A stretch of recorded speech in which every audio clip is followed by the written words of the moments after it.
Cool. Okay. I think we're recording now. All right. So it's going to be a sneak peek, and I'm going to talk a little bit about what we went through with the first FlipPilot and what that made us change within our organization and what we're doing with FlipPilot in general, because I think it has some insights that are helpful for all real estate investors and business owners in general. You know, basically I was thinking to put this together, this Zoom call, you know, most, other people selling software are looking at putting together like a webinar or something. And they've got the sales pitch, right? Like they got this whole first like hour long where you're like, I'm just dying to see this software. And you're talking about like X, Y, and Z over here. And it can be kind of frustrating. And, my first inclination as an internet marketer myself was to follow a proven formula for, sales using like a call or a webinar, right? To go through and see the order of slides, what should be on the slides. And, that's the way things were done in the past. That's the way I did things too. It's like, I'm going to just find out what somebody else did that worked, and I'm going to follow that sort of proven thing, to go through this to save myself from having to even think about it. And the second thing that came up was, well, wait a minute, what we have done over this last like 6 months was to throw all that kind of thinking out the window. Like, let's not just do what other people are doing. And so why do this call the same way? Why not just be real and, talk to everybody and show them the system and not have this proven formula for like what's supposed to happen and all this kind of stuff. And so I'm going to get into a little bit of that. I'm really excited about it. I chose to do it that way rather than give you an hour's worth of slides. And hopefully, because I do ramble sometimes, hopefully I won't do that with the slides I did put together real quick. But these were just, I hope that I'm able to speak about this clearly, because like I said, I did not plan this and think through this and really like make sure that message was like gonna really hit people the right way. I'm just speaking from what I've experienced over the last 6 months. And, hopefully that comes out right, and hopefully that resonates with everybody. So if it doesn't, I'm sorry, but just the way it's going to be. So let's get going. This is, I'm really excited to show you guys this system. So, okay, if you don't have a muted mic, please go ahead and mute that. There should be a mute button on the toolbar. Somebody still has unmuted. All right. Somebody dying. Prayers. Cool. Tyler, that's funny, man. Yeah, some weird sounds sometimes coming from people's microphones. You wonder what's going on, right? Like, where are those people at? It's like they're driving through a war zone looking for properties or something. But so the first question is, are you having, yeah, I think I can.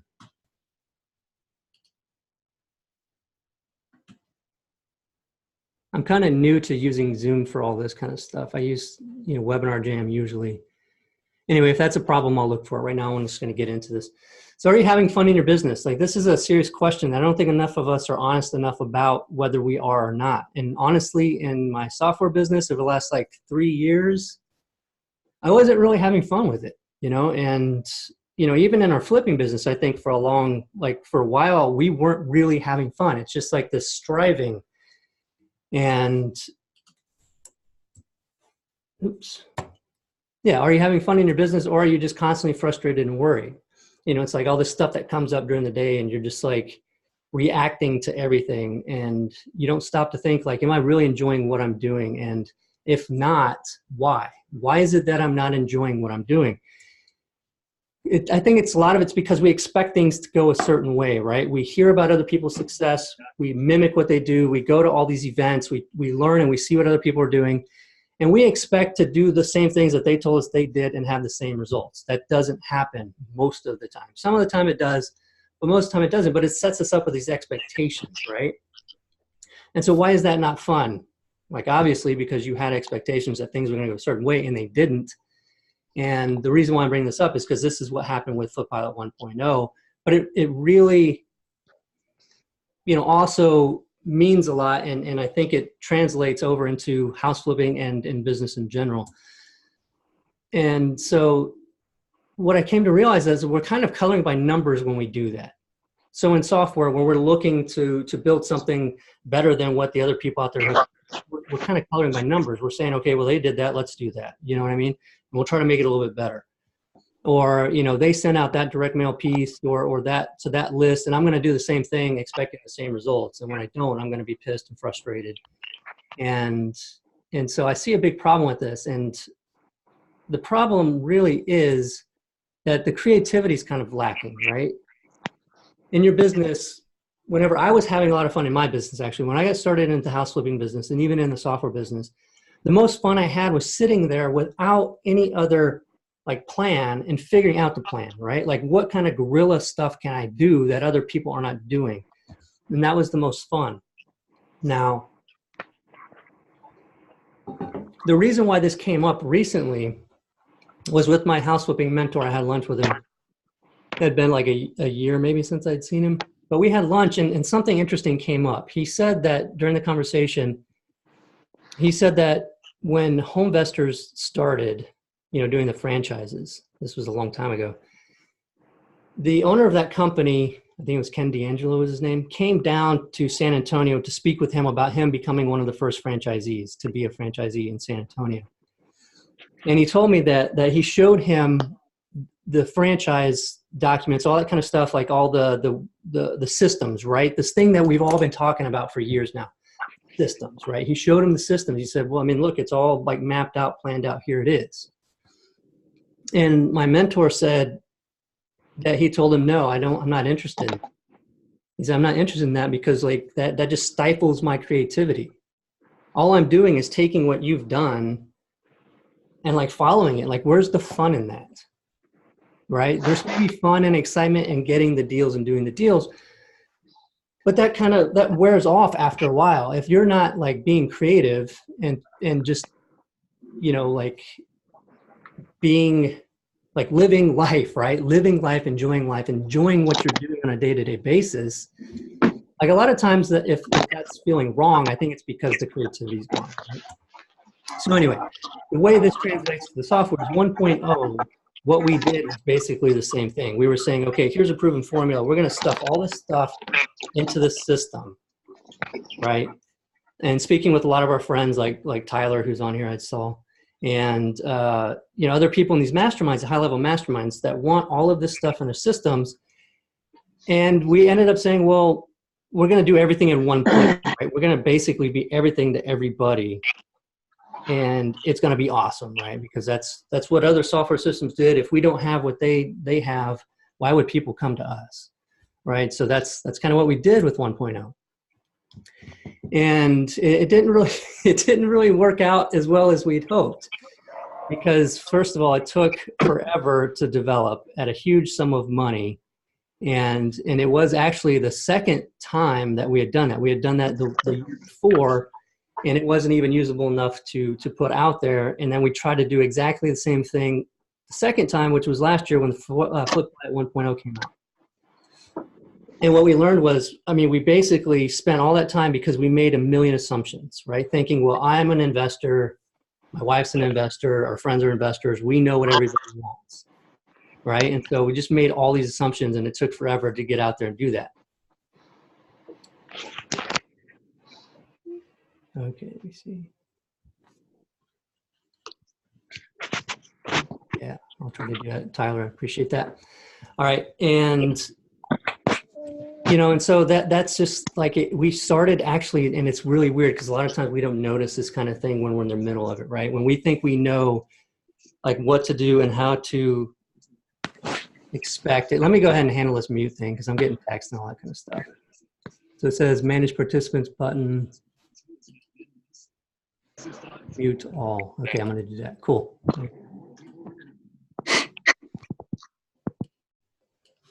I was worried I was going to get lost in the menus and like we just end up messing everything up. All right, cool. So that's, you know, I'm losing my train of thought here, and I'm trying to move through this quickly so we can get into actually showing you the system. But it's really important because, you know, what FlipPilot 2.0 is based on this. And this journey, I think, is something that maybe a lot of investors are kind of not thinking about. You know, and so we did that. And actually in this third time when we said, okay, well, this is a mess. Like we just built all this stuff and then the usability honestly sucked, right? And it was just like, we had already built all of it and it was just kind of a nightmare. It was hard to fix anything. It was hard to add stuff to it. And we had just a list of crazy stuff going on that people were experiencing because there were so many things in it trying to be everything to everybody.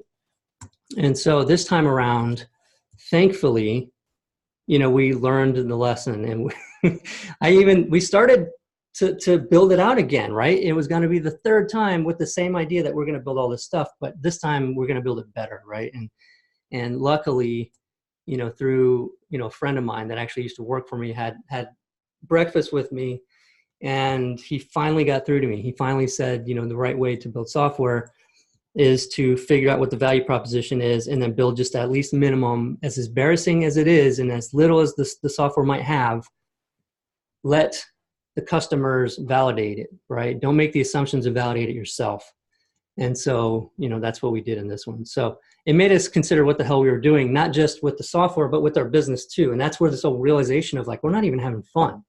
Like if we had this whole plan again to build a whole nother software system after these other, honestly, failures that I see, we're going to have a whole nother year before we even find out whether it was right or not. And it's just crazy. And so we changed everything, not just about the software, but about our whole company too. And so these are posters that we have in the hallway in the office here that have our core values that we completely redid, as well as the vision of the company based on what we learned from this lesson. And the new vision is enjoy life, right? Because if you're not enjoying life, what the hell are you doing, right? It's like everything that we're doing should be to enjoy life, not at some later point, but right now, right? It doesn't have to be something that's going to be out there. Like as soon as I do this, I'm going to be able to enjoy it all. Like enjoy it now, right? If you're not doing it and enjoying it now, you've got a problem. You need to acknowledge the problem and find a solution to it and find out what's causing you to not have fun.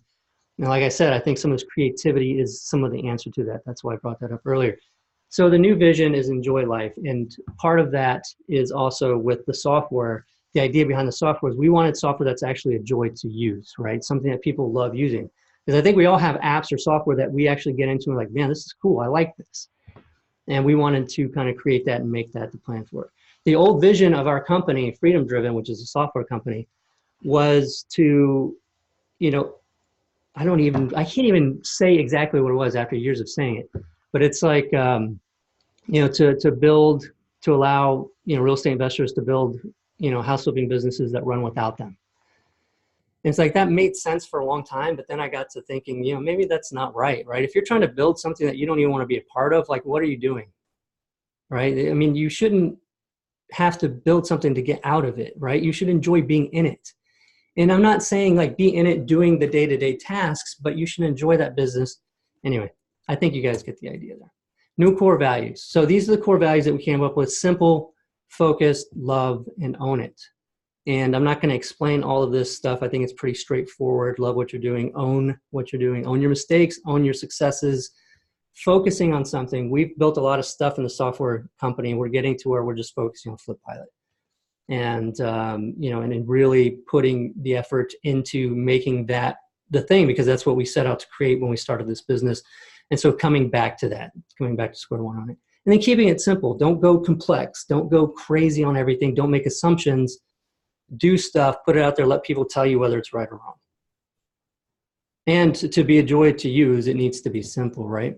So we wanted different. We wanted to create the software system 2.0 to be completely different than what's out there. We didn't want to look at everybody else and say, okay, we need task lists, we need workflows, we need, to be able to pull lists. We need to be able to do all this kind of crap that I think most people using their systems don't even use. And so we had to go back to the drawing board and not consider what other people are doing and just saying, what is software for? Like, why did I create my first software system for our house flipping business in the first place? Like, what was the idea? Because what we started doing, we were trying to figure out what the value proposition was. We started contacting customers. What's the one thing in the system that you couldn't live without? That really didn't give us the answers either, because it was more about a feature. And it's not necessarily about a feature that somebody wants to use the system or needs the system. It became a thing of why did I create that software in the first place? And the general idea was I just wanted to know what the hell was going on in my business, right? I wanted to feel like I was on top of everything. The leads weren't slipping through the cracks, and I just knew what was going on. Not through all this mess of workflows and task lists and all that kind of stuff. I just wanted to know where stuff was. And, you know, it hit me. It's like, you know, most real estate, almost every investor that I know, no matter how big, you know, no matter how many markets they're in or how many employees they have or whatever number of house flips that they're doing, wholesales or whatever, they have a whiteboard in their office, right? That's got the properties and it's got where everything is. None of the software like shows stuff like that. All the software out there is showing these task lists and this list of properties with all these different, you know, statuses and all that kind of stuff. That's a list. And you got to filter and do all this kind of stuff. When obviously we all love having the whiteboard because we still have it, even with, you know, hundreds of thousands of dollar custom software that we've had built in some of these businesses, and they still have the whiteboards. And so it's like, well, if that's the way everybody likes seeing it, why doesn't the system kind of reflect that? And why don't we just keep it simple like that? So we innovated and we thought, how can we do that, right? How can we make this be something that doesn't require task lists and doesn't require all that kind of other stuff that just seems to be the norm with all the other software? Because all the other systems, you know, when you look at just wanting to go in and say, I want a software system that I don't have to configure with all these settings and just be able to show me what's going on in my business, make sure I'm not missing anything. And you go out and you check out these software systems and they have that giant list of features with all the check boxes. And you're like, oh, well, this is great, but I mean, can I just do the thing I want to do? Right? And then you get caught up in like feeling like you need those features because you got sold with the marketing that maybe you do, or somebody else at some conference was talking about doing this thing. And so you got to have this in your software system. And, you know, we just question that, right? Not all of us want to build a house flipping company that's in 3 different markets and that's doing millions and millions of dollars. And so it's just not something, we don't want to be like caught up in that giant thing. I think, you know, for us at least, we found that our business was so much more fun in the house flipping side when we had a small, good team that knew what they were doing. And we were just consistent with getting good, profitable deals and making sure that our business was efficient as possible. It wasn't that we were going to grow to be a 20-person team in 3 different markets to just keep meeting this number every year. Like that wasn't fun. It just was not fun. It just set us up to expect to be able to do that. And when we didn't, we got frustrated. And we're like, we're not even have fun doing this. We're just doing it. And why are we doing it? And then so I'm just saying this thing with when you see the software being pitched, that they got to bundle it with other things because you're just so confused about what the system even does that you get distracted and have to be sold the system with something else that's not even related to software, right? So it's like, well, here's all this million features. It's great, awesome. Not sure if you're really sure what you're buying, so I'm going to throw this like training at you that you'll understand what that is and you'll buy that and get the software. So I just think that's kind of a funny thing that's come about. So breaking news, we decided to make something people actually like using. And that's what we set out to do. We set out to scrap all the ideas of all the features, start with 0 assumptions, and then build up from there and then validate. So we've had people that were using the original FlipPilot and other systems validate these things that we suggested before we built it. And then we built it out from there, okay? And we're still building out. We're going to build quickly.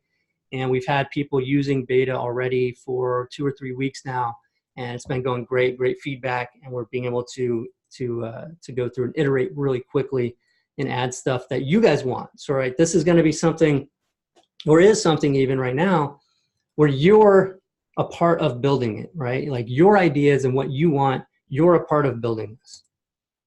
And so we're going to give you a peek right now. I'm done with my spiel. And let me go over to this. So what's everybody think so far? I mean, you haven't really seen the system, but this idea, I mean, does that make sense, or were you just like, what the hell is he talking about? You know, I'm okay with all feedback, criticisms. I like to hear it just in the chat box up there. Just type it up and let us know. All right, because like I said, I didn't plan that. I haven't really spoken about any of that stuff before, so hopefully it was coherent. That at least I can hope for. But this is FlipPilot, right? This is the new system. Awesome, Tyler, appreciate that, man. All right, so this is the new system, and what we went for was kind of at a glance, like what's going on in this thing at a glance. And that's what we wanted to do, like at a glance, what is going on in your business? Where are the properties? You know, not the list of tasks, where are the properties and what's going on with those properties? And so we have this pipeline view. If you've ever used Trello or Pipedrive or any of those different things, that's sort of the idea here. And with the color coding, you're able to know when you log in what's going on, where's the ball being dropped. So all this red means that these properties have been in the status for longer than you said they should have been. Okay, so immediately you know if they're not all green, stuff's not happening as soon as it should be, right? And so at a glance, you can see where everything's at and what is kind of behind on handling like the amount of time that's supposed to be in that status. And the first place is to be able to get things into the system, right? So how are you going to get these properties and these records into the system? There's 3 different ways right now in FlipPilot that you can do that. You can manually add a record. So right here, and we'll do that in a little bit.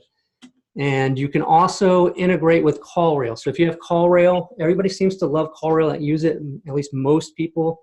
And so we just integrated with CallRail, okay? And so you can integrate your CallRail, have all your phone stuff through there still, but you can set it up so that any new call that comes in will be created as a new record over here. So you'll see some of these here, these 4 that don't have an address were calls that came in, okay?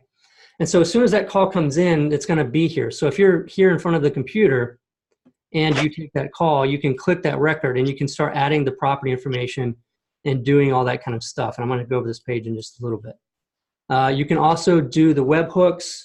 You can set up webhooks, Lead Propeller. We have a video on setting that up real easily through Lead Propeller and working on getting those set up for the other ones very quickly after that for the other systems like Carrot and any WordPress users and stuff like that to be able to get those webhooks in. The webhook is basically where you have a form on your website and you can tell FlipPilot, map these information that comes from that form on my website to the different fields, yeah, like Zapier or Zapier, however you pronounce it, to map it into the database here. And so it's set up and anything that comes in will map correctly based on that. And I'll show you guys that in a little bit too. So you can have it come from the website, you can have it come from calls, and then you can manually enter these records in the system, and they all start in this new column. Now, the pipeline itself is your workflow, okay? So this is basically, you set this up and customize it the way that you want to have your workflow and the number of statuses that you want and all that kind of stuff. And so as you work these, so if you get this new one here and you call them back, and let's say they don't pick up the phone, right? So they didn't pick up the phone. And so I'm going to say, okay, you know, I called, I'm going to leave a note over here, called at 10:24 and left voicemail. So I can leave this note. Before I forget it too, the cool thing about this is this actually kind of becomes a chat. If you're in the same property as somebody else in your system, another user that's logged in on your team, all this stuff gets updated in real time. So if I leave this note and they're on this page too, they're going to see that pop up. So you can even kind of chat here in real time. It's pretty cool. And so all the notes are on the right side at all times. And you'll notice also that this property record popped up right here. So wherever I am and I click on one and I do some work or do something and I close it, I'm still right there. So you're not clicking around the system and getting lost. Everything we want it to be in one place so that you can do all this work and not get lost going back and forth on all these different pages. So back with that one that I was talking about, if they didn't pick up, I can say, okay, well, let's do a scheduled contact then because they didn't pick up. I want to try to call again today at, you know, like at noon, right? So I'm going to add a scheduled contact. So now I got a scheduled contact. Let me do this. Now I'm going to add the scheduled contact. So now I got a scheduled contact. And I'm going to close this. And I'm just going to take that record and I'm going to drag it over into contacting because that's what I'm doing now. Okay, so here it is. And it's green because I got 4 hours in contacting. You can update this the way you want. And I'm going to show you I'll show you just now. So we have the pipeline here with all these properties, but then the other big thing that we're doing is the follow-ups. And so these scheduled contacts are all on this page. And so you can see all the ones that we have that are seriously past due, like these I haven't done, so I'm a slacker. The ones that are today are in yellow, and then you'll show any that are future, show below that, like for the next week, I think. And so you can actually go down this list, and here's the one that we just added for at noon. And if I hover over this, it's got the description. I can click on this, I can try to make that call, and if they pick up, I can leave a note, or I can do another scheduled contact. That could either be a call, text, or email, which just basically says what we should do to try to contact them if you want to. Okay, so that's how that works. You can go down these scheduled contacts and make those contacts without going all over the place. You see them all in one place, and you can click each one, go into that property, make a call, all that kind of stuff. So very cool. And there's a question there about, does it integrate with FlipPilot website? Yes, it does. And the ones we're building the webhooks to work for the WordPress ones as well. And I've got Ginger on the team here on the call also. Ginger, if you don't have access to respond on the group chat, let me know. Just type something in. All right. So outgoing calls and SMS right now. Okay, cool, Ginger. And if you guys have questions, she can help you out as well. And we'll get into some question and answer a little bit later, and I'll go through and see what hasn't been answered. But back to the pipeline. So, because I'll answer all that in just a little bit. Okay, I want to go through this so I'm not jumping around too much. So basically, you're working these properties as they go through the system, right? And then as you have to make contact, you keep it front and center here, and you have the follow-up with scheduled contacts. And then you can also go into an automated follow-up, right? So that was the other thing that was on this page, was these automated sequences that you can create. And the nice thing about what we did here is, and I'm kind of nervous about opening up any of these because I know they were all just random like test things. So I don't know if there's anything funny or vulgar or, okay, so just Sean is testing here. So, okay, good. That's not bad news, but basically you can see what messages, the offset for it, and you can see all the sequence. But the cool thing that we did in this one was when you have a property currently in the sequence, you'll see those properties that are currently in the sequence and where they're at. So it's kind of cool to be able to go into your sequence and see all the properties at step that they're on and see all of that. So if you come in here and change something, you're going to know which ones are going to be affected by that change going forward. The ones that already got sent that message, that's not going to affect you, right? In order to do this, the different things that you can do in the different steps is you can have a call scheduled, which means it's just going to be one of the scheduled calls, right? It's going to create a scheduled call for that. The text will actually send out text through your call route integration through a phone number that you choose.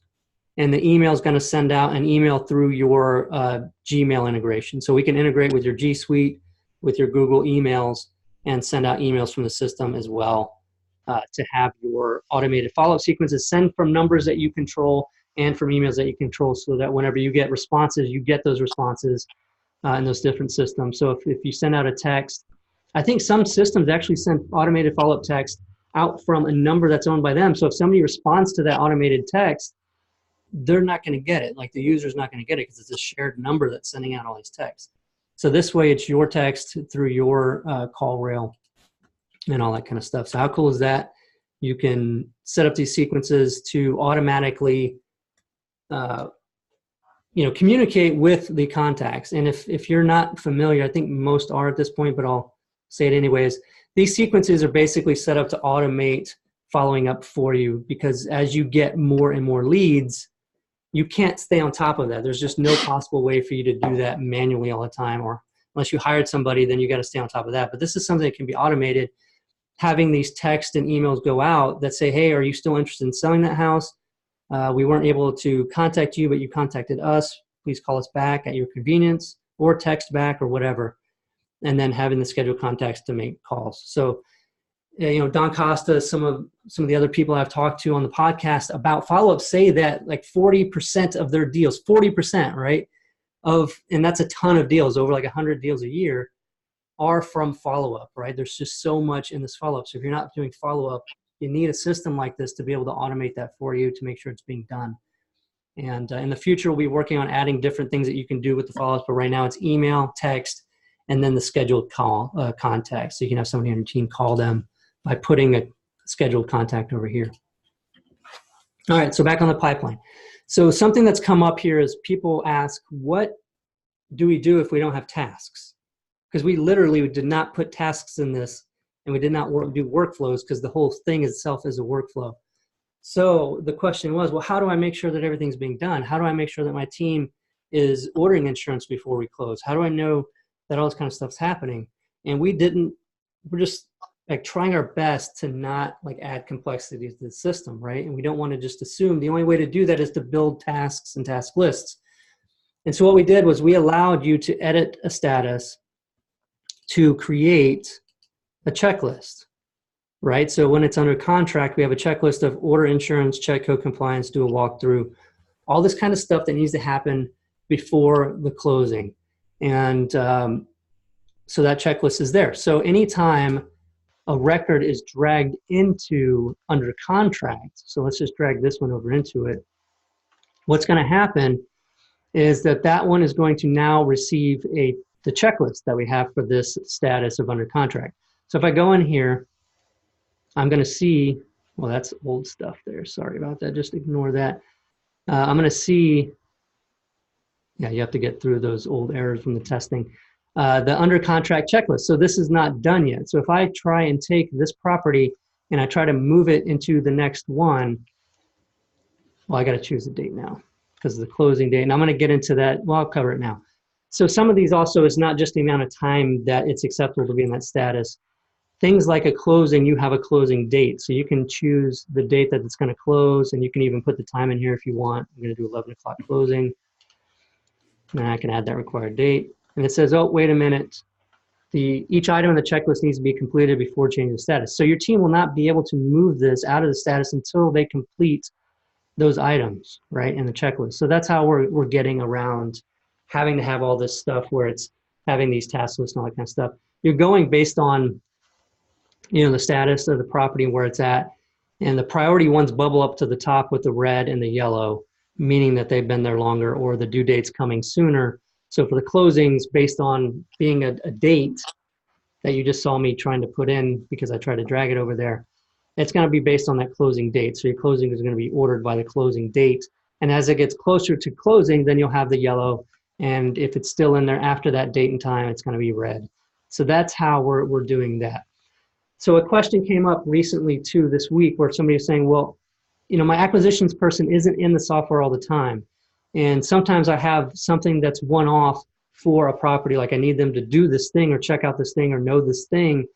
And how are they going to do that? How are they going to know? And I don't want to add that as a checklist that all these properties are going to get every time I drag it into that status.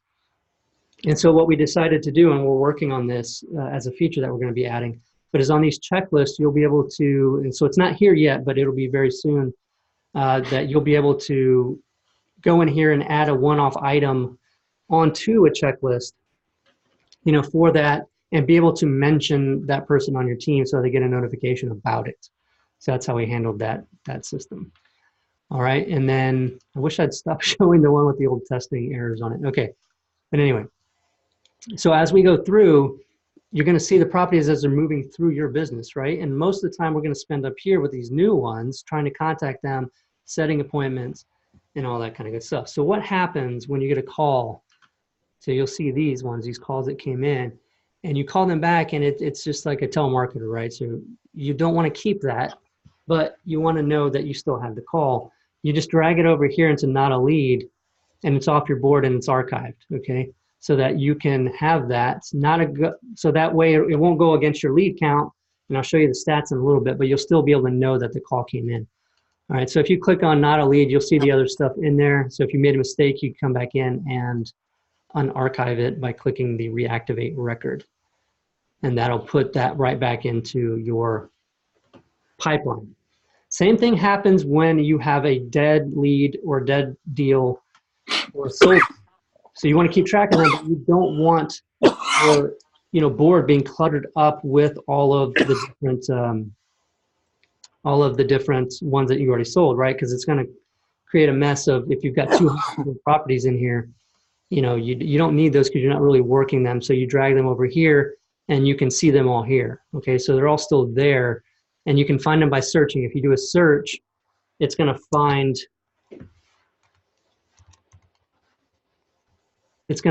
the properties no matter where they're at, right? So even if it's over here, I'm pretty sure that search, so if I take one of these like locust and I do a search, yeah, it's going to show me those. And I can even click here, which is cool. So if you have a list of multiple ones that match it, you can even click the search results, go into the records and do what you need to do as you go down and not have to research every time. So that's very cool. So another point of how we're trying to make this thing just a joy to use. And personally, I like drag and dropping stuff. So that to me alone makes it makes it fun to use. And so that's how you do that. So if you have dead leads, you know, something that's just not going to work out because the people told you they're going to come over and kill you if you mail to them again, or if you bother them again, and you can consider those dead, so you can just drag that property right over to the dead to do the same thing. So those are the different ways that you can have those. And let me see. So up here on the left, we have filters, right? So the filters on this board, as you get more and more properties, you're doing a lot of deals and stuff's going on, you might want to come in and say, well, what's assigned to me? So I'm Charles Lindbergh in here, and I'm going to look at just the ones that are assigned to me, and I can do that. You can go through and also look at no users. So if you got stuff that hasn't been assigned to somebody, you can find that very quickly as well. And all users is the default. You can also do it by campaigns. So you attach records to campaigns for tracking of your marketing, see how well it's doing, as well as exit strategies. We're adding to the exit strategies as well. Right now we just have these, but we have a lot more that we're going to add into it, just so you can track which properties you are exiting in different ways. And so those are the filters. That's how it works on this board. I've showed you follow-ups, and I'm going to show you stats, and then I'll come back and show you these records.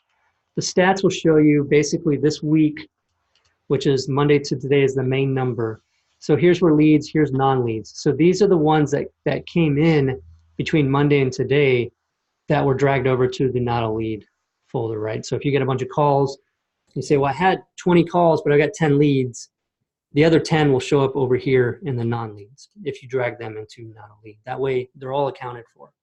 So the cool thing that we did here was, that's different from the first version of FlipPilot as well, is that we're able to not just see this number, but we're going to be able to see which records make up that number, right? That was a huge frustration with the first system. Is like, I don't even know if that number is right, and I don't really have an easy way of verifying it. But now it's like you can click the record or the stats and then see that list of the properties, right? And when they were added. And then you can even click and go into each of these, close them out. You're still in the same spot. You're viewing all the info. You're doing all that stuff. Like that to me is just this awesome, right? I love this. This makes it so easy. You don't get lost, and you're able to verify numbers. You're able to check everything and all that. So cool, Anthony. Glad to hear that. And you can do that with the stuff that came in last week or just today is another breakdown when they give.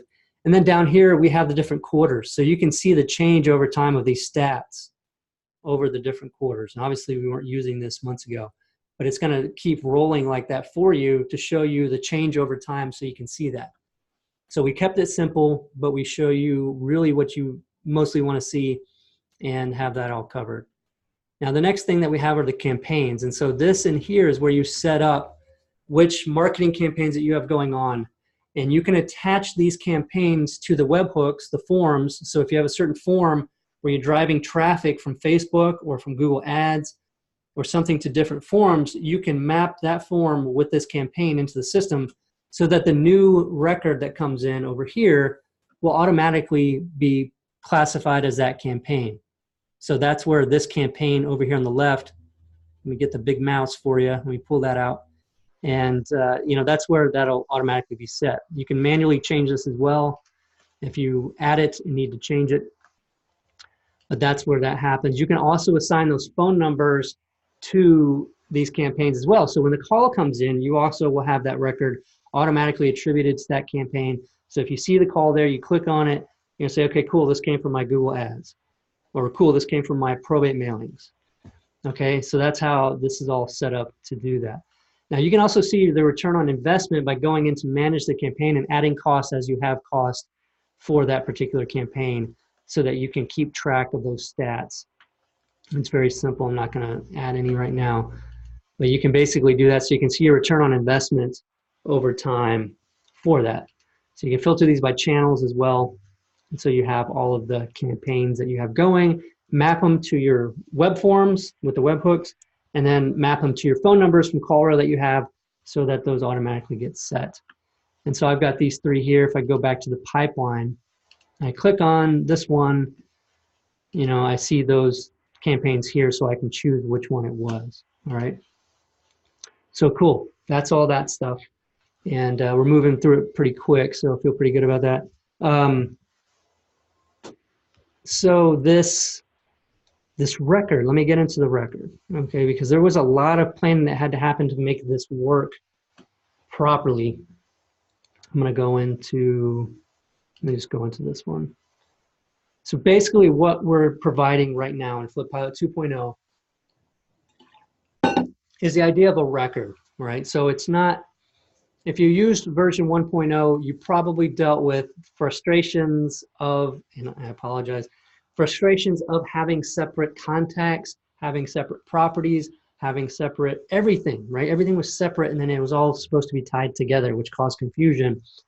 And not only that, is you ended up having notes in different places where you didn't know what was going on with the property because you had to check all these places to see if there were notes there and be able to find out about it. So what we did was, first things first, I think it was one of the first things we said was, the right side is going to be all your notes, all of my notes.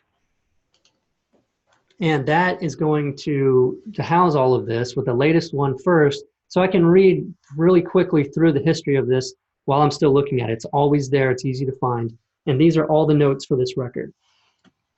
So tying the contact with the address to the record made a lot of sense for us, because when you get calls, you don't want to create a contact and then later create a property and have to tie the two together. Why not just have one thing, which is a record, and have those things happen? So if it's a call with no property, it's going to look like this, right? You've got no property. The city came in from the caller ID, and you have a phone number, but you don't really have anything else. So you can leave notes. And after you get in contact with them, you can then add the property address, and everything just updates from there. So it's always the same record. I don't know where this is. That's a really weird picture. But anyway, all right. It's an unknown address, and that's why, I guess. Okay, so that's the idea behind that. I hope you guys like that. I think you do. I think everybody was just kind of like, put the notes in one place. So the other thing that we have over here, covered the right side, and we cover the left, and we'll go down the middle. On the left side, we have when it entered the status that it's in right now. So it's currently an appointment set that entered on the 8th, and the status change is due at 2 o'clock, because I think that's when the appointment is. Yes, it's at 2 o'clock on 10/9. Okay. Now, you can change the status here. You can change the campaign. You can even keep track of motivations. Eventually, we'll add this into stats or something so that you can break down what's going on with your business and what's working by motivation. And let me see, Greg Dickerson, I was talking to him on the podcast, and we were talking about direct mail. We were talking about, looking at your numbers for direct mail. So almost everybody, well, not everybody, but most of the top investors track the direct mail response, like which campaigns are producing the response and the deals and the profit and all that kind of stuff. But sometimes those deals aren't so good, right? And sometimes it's more a matter of not the campaign that pulled it in, but what was the motivation of the seller that was selling? Because that can tell you a lot more. You can hit them with the drive for dollars, but the real reason why they were selling was because they inherited the property, right? So there's like a motivation behind all that. So why not track the campaign that pulled it in, but also the motivation, the main motivation for selling, right? Talking to tons of sellers, that the first thing they say usually isn't the real reason why they're selling, but you can keep track of those motivations. And so you can get some more information about that. If you find out your best deals typically are coming from people that inherited a property, let's put a lot more into some sort of different probate mailings or something like that. So you can get more information that way. Exit strategies, like I said, we're adding to that list with all the recommendations. So you can do things like, if you're going to have it as a rental, fix and rent, or just rent as is, all that kind of stuff. Temperature for the lead, you can have cold, warm, or hot. I think that's pretty obvious. Now over here, what we did, instead of making people upload stuff into the system, because there's a couple problems with that. First, people just don't like doing it, right? I never liked doing it. Since REI Mobile, if you use that, you realize that it's a pain in the ass to have to go in and have to upload images and documents and videos and all that kind of stuff into the system. So we would just maintain a Google Drive folder most of the time, right? And then just like have a custom field to link or something.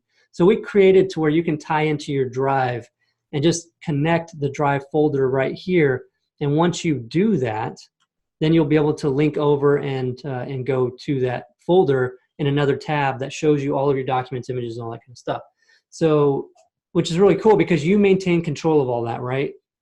Like for whatever reason, if you decide that you're changing systems, or you want to control who sees those images or documents or whatever, you have that power through Google Drive. And when we surveyed people, I think it was like 100% of them were using Google Drive and not other things. Some people are using Dropbox, and so we'll be integrating with that eventually, not too long. But right now it's just Google Drive folders.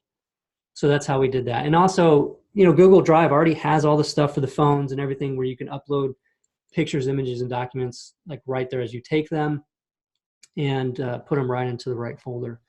And so this is how you can keep track of it, and then keep track of who has permissions on those through your Drive folder too.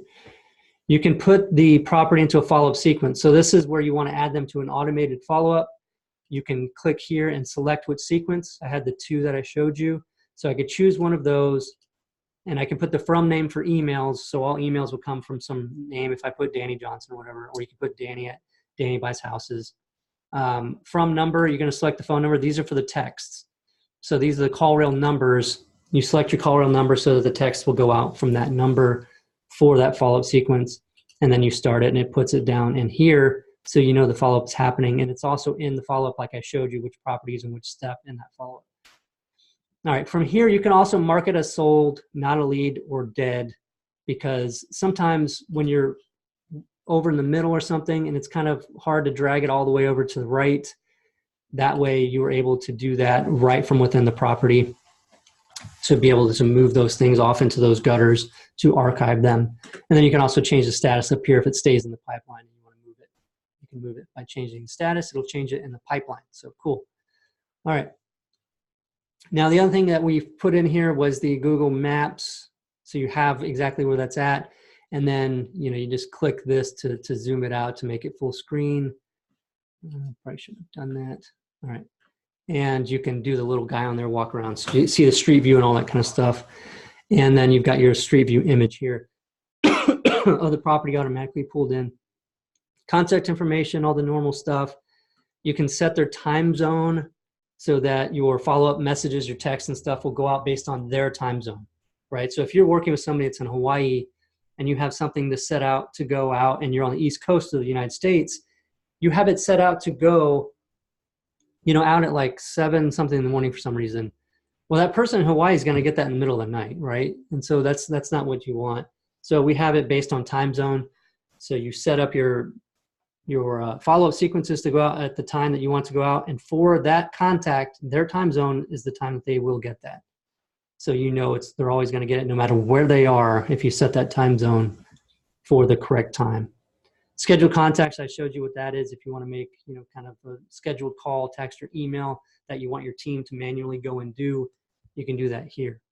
An important thing to note is right now we do not have it to where you can text people contacts from the system one-off. It's only from the follow-up sequences, but we are working to get that set up to where you can one-off text them from in here.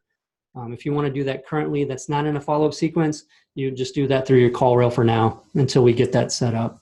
Appointments link to Google Calendar, so you can integrate Google Calendar and then have every appointment that you create in here automatically also go over to your calendar.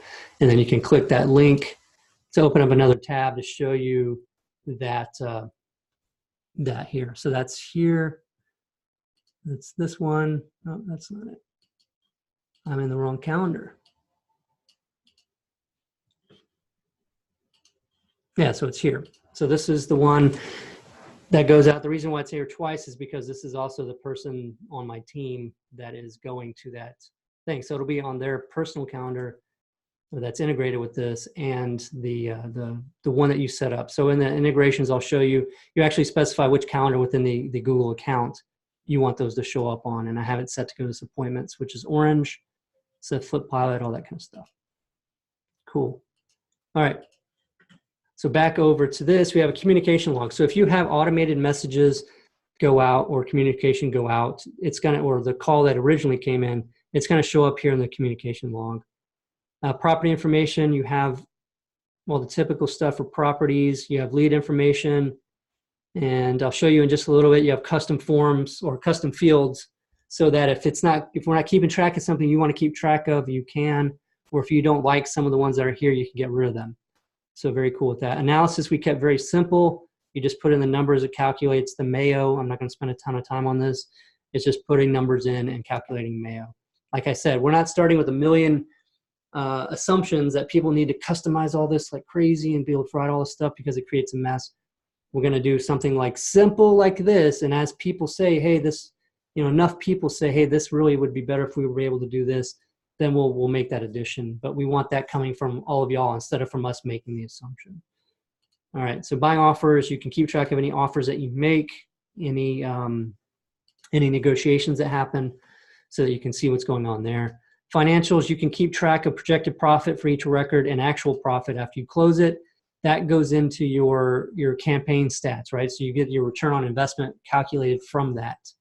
So that's what these are for, to say what you expected to make and then what you actually did make on this deal, so that you see those numbers in your campaigns. So if it's attached to that Google Ads campaign, I can see that we brought in an extra, $40,000 with this property.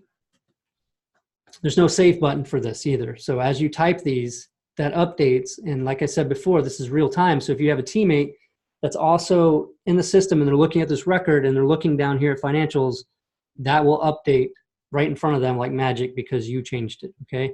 We also have activity log that shows some information about some of the stuff that's happened with this property, so you can check that out. And that's really the gist of it. Over here, we've got the team members that are associated with this. So if you're assigning somebody to a record at any given time, you can do that like that. All right, so that's the whole record, right? That progresses with information as it goes through your business, as it goes through your workflow that you've created here into FlipPilot, all right? Now over here, we have the profile, the account. The account has the users. You can invite users into the system, your billing information. Profile, you can put your picture there, change your password. Custom fields, you can add whatever kind of custom field you want. We have text, number fields, date fields, drop downs, URLs, all that kind of stuff you can create, and it'll kind of validate to make sure that your team and you enter information that matches that. So if it's a phone field, you're gonna have to put in a phone number, right? So it just helps with that validation. Here's the other custom fields that currently exist in the lead section. So if you don't want those, you can get rid of them. You can edit and delete those if you want to slim down the number of fields if you don't like those. All right, so that's custom fields. Webhooks. This one I have a separate video on this, how it works and how to set it up.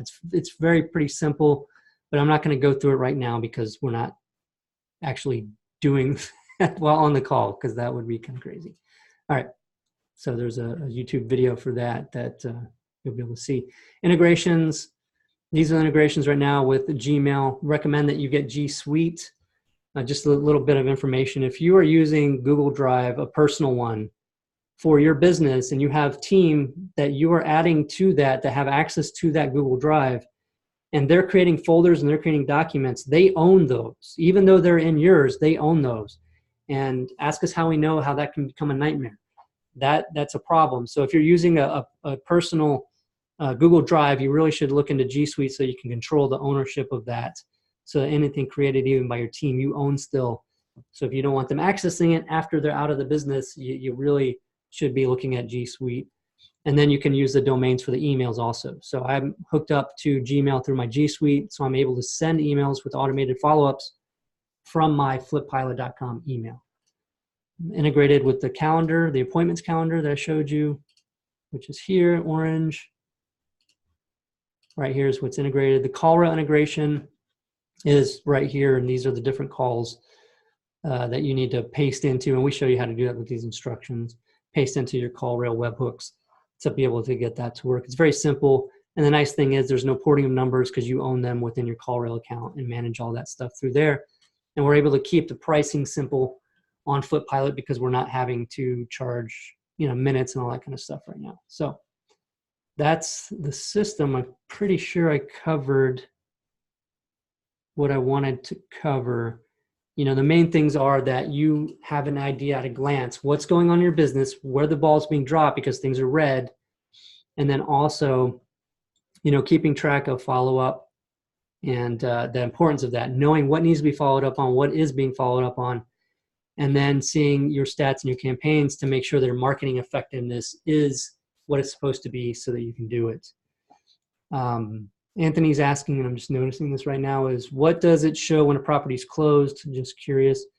I'm not sure what you mean by that, but if it's closed, so if you closed it and you're done with it, you don't need it on your board anymore because you're not working at it, you just drag it over to sold. So if we're done with this one, we just drag it over to sold. And then now it's in this archive sold section. So it doesn't bog down your system because those don't load right away every time you load the system. All right. And then, we're working on the mobile responsive version of it. That would be sort of like a native app, sort of. I don't know, we need Josh to explain that a little bit better. But, you meant for profit and things like that. So inside of the record, when it's closed, if I went back into this, and if I added down in the financials, the actual profit here, 48,750, then, I should have looked. So this is the Google Ads campaign is where this one is set, and I've got that financial value there of 48,750.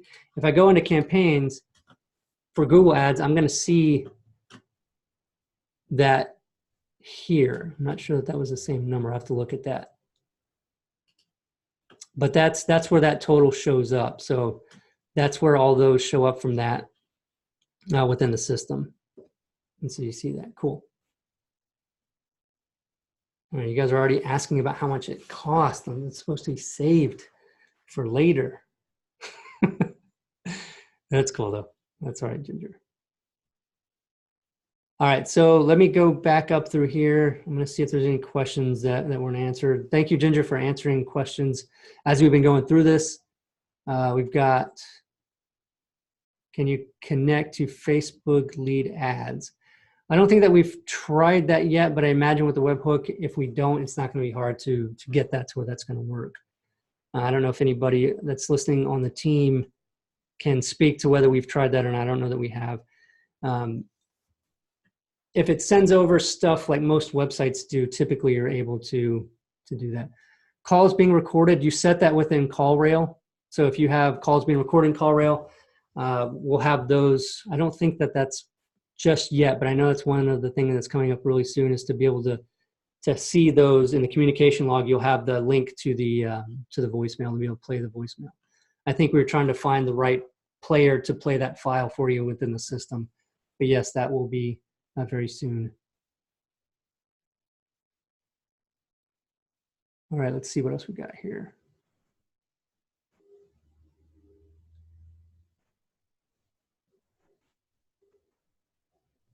There's a question about, is it, okay, I think Ginger answered that one. There was a question about, is it being driven by contact or property? It's actually by record for other people that might have that question. The record is where the contact and the property are all combined so that everything is together. You don't have separate lists of all this stuff to keep track of or to combine. Everything is just kept simple. And there's a question about campaigns auto-populating. Yes, that happens if you tie them to the phone number or you tie them to the webhook so that the form knows that that's where that came from, or if somebody called that number that's tied to it, it'll get that campaign. There's a question about integrating with Lead Propeller. Yes, it does. Text messaging, marketing campaigns. We don't have anything like that yet. So if that's something that you're interested in and you sign up, we'll take that feedback and we'll put some stuff out, see if other people are, that's the thing. Because we're going to get to where we're kind of voting, because there's going to be a lot of ideas, right, for features. So what we want to do is just say, here's the top features that we feel should be added to the system based on all this feedback. You guys vote on which one you want first, and then we'll take that. And so the most people that want this thing, is the next thing that we will build. So it's all based on kind of what you guys want.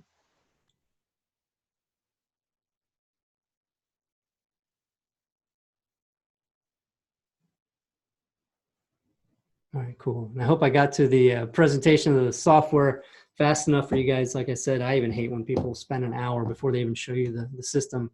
It's like when you get in all that. No cash buyer integration yet. We don't have a cash buyer kind of section in here just yet.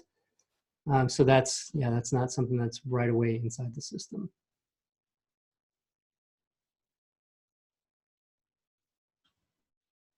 Cool. And we'll keep, if you guys have questions, then we'll answer those. Let me see. I thought FlipPilot was for managing our entire business. This is only managed leads. Yeah, and so that's where we were before FlipPilot. Was the idea was we're going to be everything to everything, everybody, everything in one place. Really, what we're managing here is the leads that come in and those deals as you're working them. Now, as we get into, if there's places in the future where it's like seems like okay, well, enough people really want to be able to manage the rehabs. We'll consider that as a thing, based on what the feedback is, what people are saying they really, really need. So anyway, it's all keeping it simple and finding out what people really want as a majority, and that we add to it so that, that's what it is. So thanks, Anthony. Appreciate that. And let's go back over to let's go back over here.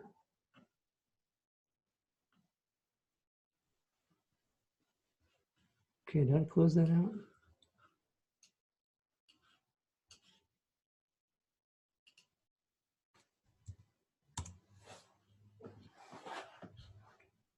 Just give me 1 second, bear with me here.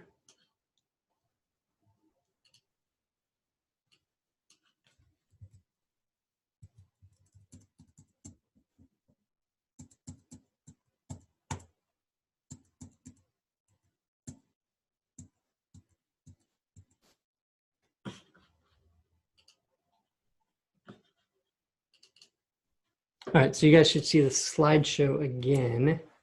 Have a gander. We're opening the doors today, right? So this is exciting. So we had the doors closed for a long time, and we just brought in a certain number of people so we get feedback and figure out, is there anything that's a major problem, and validate the few assumptions that we did make in the system.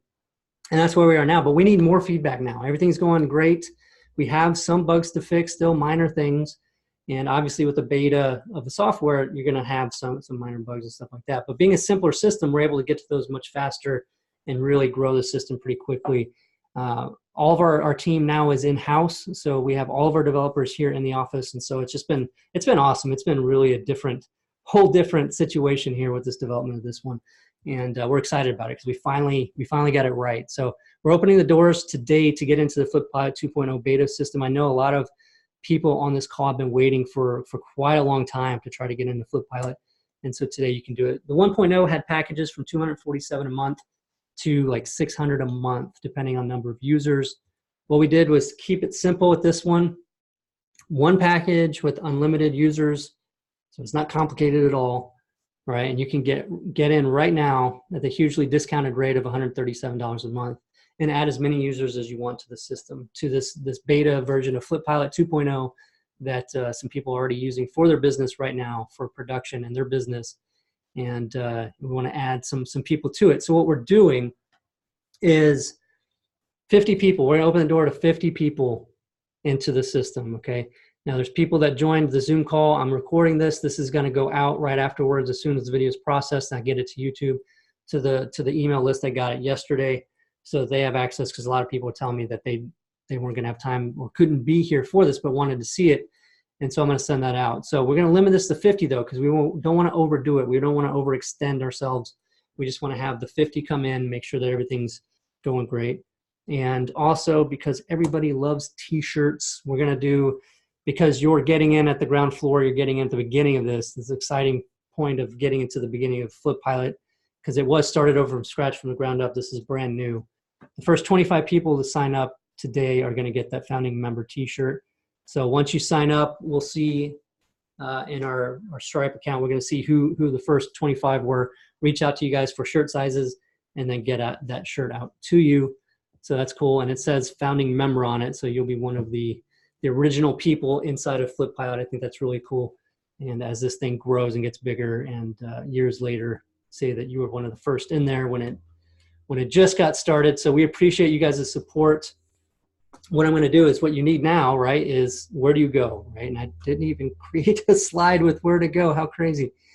Hopefully you guys know where the chat is in this, but I'm going to send in the chat the link to where you can go to sign up, and then I'll say it too. Type it first, FlipPilot.com. Okay, so it's beta, B-E-T-A .flipPilot.com/register. Okay, pretty straightforward, simple. beta.flippilot.com/register. And like we said, we're going to limit that to 50 people. So, you know, that's going to go out and the recording is going to go out. The first 25 people are going to get that founding member t-shirt. And then we're going to try to close down those doors at the 50 getting in there so we can get that feedback from you guys. We do have a Facebook group where we're having the communication happen, where people are telling us about, you know, the features that we're looking for, questions about what it's doing right now, all that kind of stuff. So you get that community in there also talking about how we're using the system, and then, you know, any questions you have, we're communicating there. We have phone support with Ginger, who's on this call. Also Adam and Nathan on the support team helping out with that with FlipPilot. So we do have phone support, email support, and I think we're going to be adding the chat support as well pretty soon as we get that set up in the system. But we're moving fast. Like we've rebuilt this thing from the ground up. I think it was within 4 months, I think, to this point, even with it already being somewhat limited launch. So, you know, the sky's the limit. We're going to build it out the way you guys want it. That's what we're doing. This is all about us building this together, right? A way for us to serve you and not just serve what I think we need.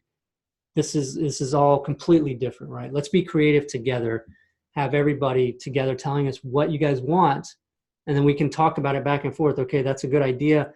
You know, what if we did it this way? Would that be an even better idea? And have other people share in the building of that, so that you guys have an awesome system to use. That's fun to use, right? That's a joy to use, that you're not just like dreading setting up, because this, I haven't even said it, but it's like when you sign into the system, you can start using it without doing anything. You know, you'll have some default statuses here that you can change and set up the way you want them, but you can get this thing to set up to start using to add leads manually right away, right? There's no big onboarding process. We don't need to offer a $5,000 white glove service to set this up for you. It's super, super simple. There's videos for setting up the integrations that we showed you. Very simple though. You just click the button and go through Google and choose which ones that you're integrating. CallRail, a little bit more involved, but still simple. And you're good to go, right? You set up your campaigns. And it's just a very simple system. Like there's not going to be a ton of time. Oh, I'm clicking around. Don't even realize that I don't have that screen shared, but you get the idea. It's very, very simple to use and simple to set up and start using.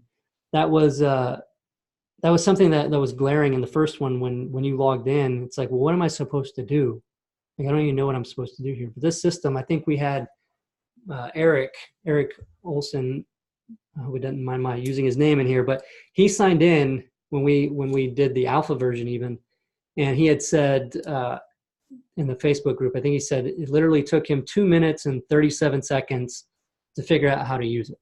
Like he had it all figured out. And because that was before we even had videos. Like we just dumped them in there without telling them anything to see if people were going to be able to figure out how to use it. Because what do we do with software, right? When we buy software, we want to just get in and start playing around with it, right? Start using it.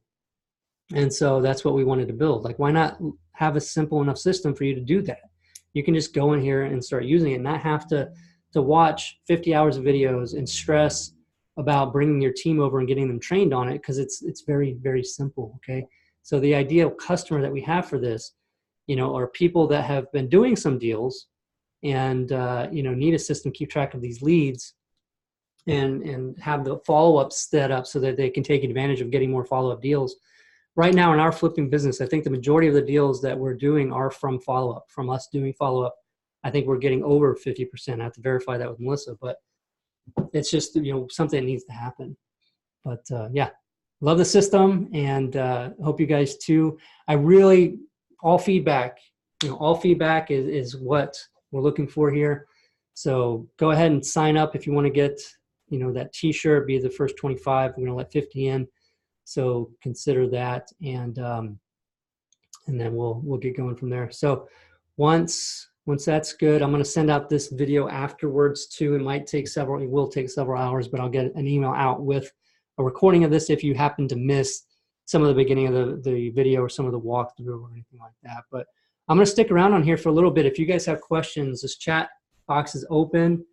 If you prefer to speak your question, just type in the chat box that you do, and I can look for you and unmute you, and you can ask, and we'll communicate so that it's not total silence for a long time.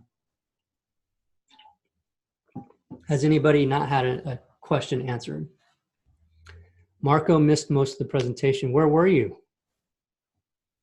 I don't know, I'm assuming you're somebody that I know personally, but hustling, awesome. All right, cool. The cost is $137 a month. So the old system we had from $250 to $597 a month. We kept this one super simple. There's only one account size, and that's unlimited users. So if you got a team of 10 or 20, you know, they might not be an ideal customer, but you could work the system and have 10 or 20 users if you need them in the system. So $137 a month for this beta, getting into the beta that people are using right now for their business. And it's been great. People just absolutely love using it. They like using it so much more than the last one and other systems that they use. So we can get great feedback about all that. Any other questions? Yeah, no problem.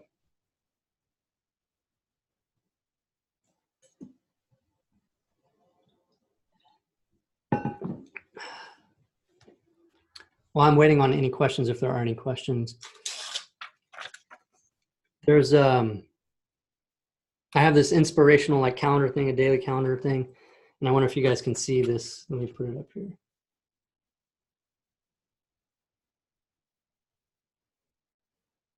If you saw that, it says the gem cannot be polished without friction, nor man perfected without trials. And that's basically like FlipPilot. I mean, what we've been through to get to this point to innovate and create something completely different that doesn't require these task lists and the workflows and all this complexity.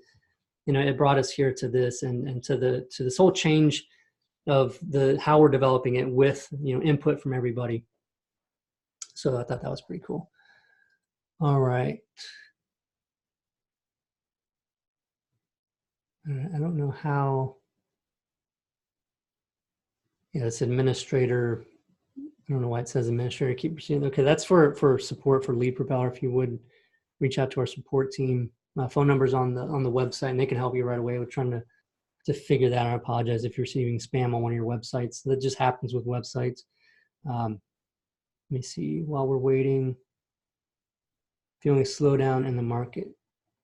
Not really. Not so much. I'm a landlord, but I'm hustling to get flips, buy and holds.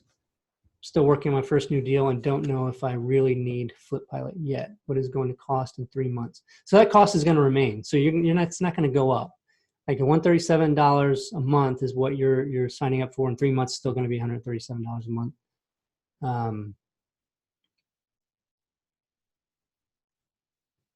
Yep. Yeah, no problem.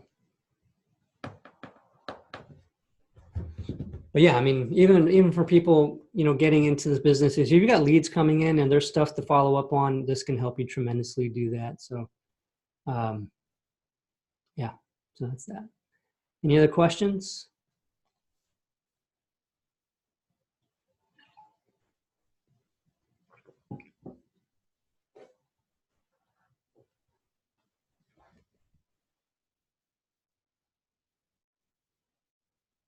We should bring some music into this for these spots.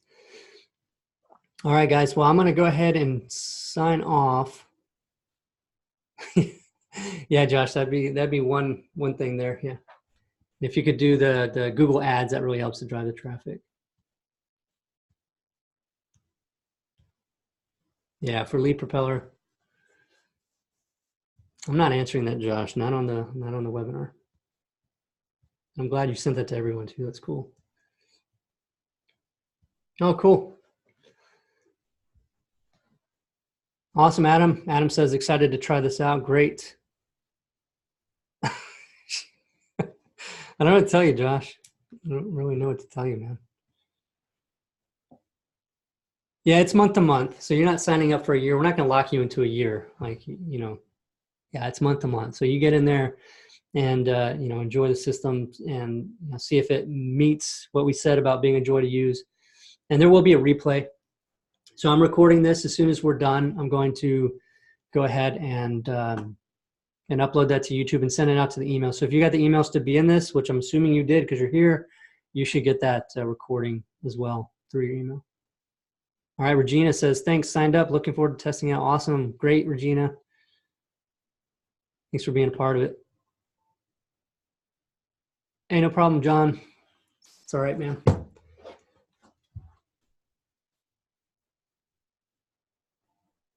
All right, so you guys, let's see, where do you sign up again? Okay, so yeah, I can't believe, see, I winged it. Like I told you, I didn't go off of a template here to have all this stuff. So in the chat, it's up above in the chat, but it's beta, BETA .flippilot.com/register. What I'm going to do is just log out of my FlipPilot account and then go over to that page so that you can see the URL.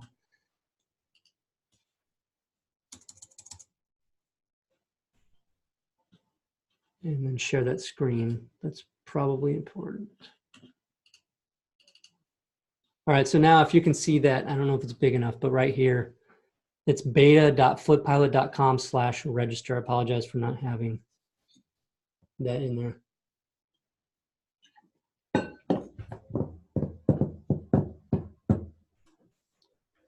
Glad to see you're looking for that, Greg. It's awesome. All right, Adam's asking, online based or is it only, or will it be also mobile format? So yeah, we're working on making that mobile. Right now, you can use it on a mobile browser. There's a couple places where text overlays a little bit and stuff like that. But we're working to make this also more of like a mobile app that actually is like an app on your phone rather than through the mobile browser. Because that's another reason why we wanted to go simple so that we could put that out sooner than later too, because most of us are driving around. I mean, I used to be, driving around to these properties and doing stuff and entering and looking up information from there. So yeah, we will be working on it. We don't have it just yet, but you can access it through your mobile device right now through the browser.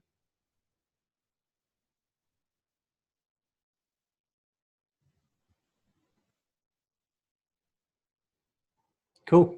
Josh, that's awesome. Yeah, the app thing is definitely something that, and with a simple system, yeah, I mean, it should not be long for us to get that out. And that's definitely one of the priorities I told the team so that we could do that.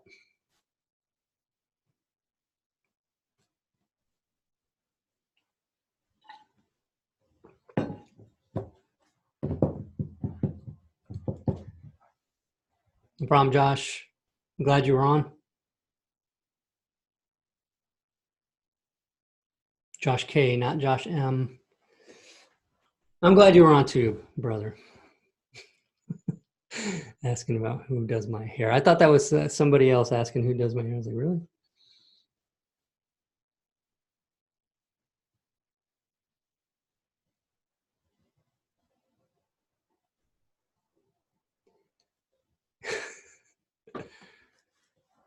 So does anybody have anything that they saw that they were thinking, man, it doesn't do that, really? Or is there anything that that you're using right now where you're like, man, I need something like that, and I probably won't, sign up today because it doesn't have that. Something like that. I mean, I just want true, honest feedback, without concern for hurt feelings or none of that stuff. This is about really finding out what everybody wants and, finding out the truth of how, what people are looking for, right? What are you looking for? What kind of system, if this didn't, pique your interest, what are you looking for? And if it did, I'd love to hear that too. That's awesome. It's a great feedback as we're still validating that this is going to be a joy to use and something that you're looking for. So if you're still on and you're paying attention to this, and you want to give any of that feedback, great. If not, no problem. All right, Adam, be trying it ASAP. Feedback coming soon. Awesome, man. Appreciate it.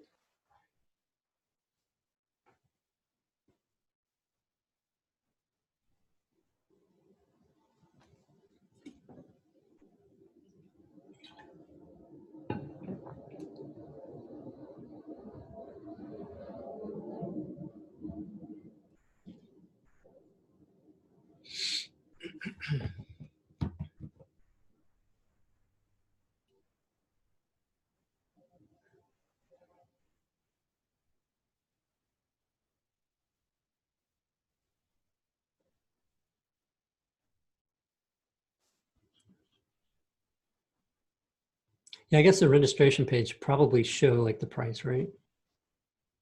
But that's on the next page, and you click next. That shows you what the price is. But since we don't have the sales page up even yet, I mean, that's how limited this is. It's just an email. We didn't do a big marketing push for this. This is just to you guys who had expressed interest before, either in REI Mobile, Lead Propeller, or FlipPilot from the original version.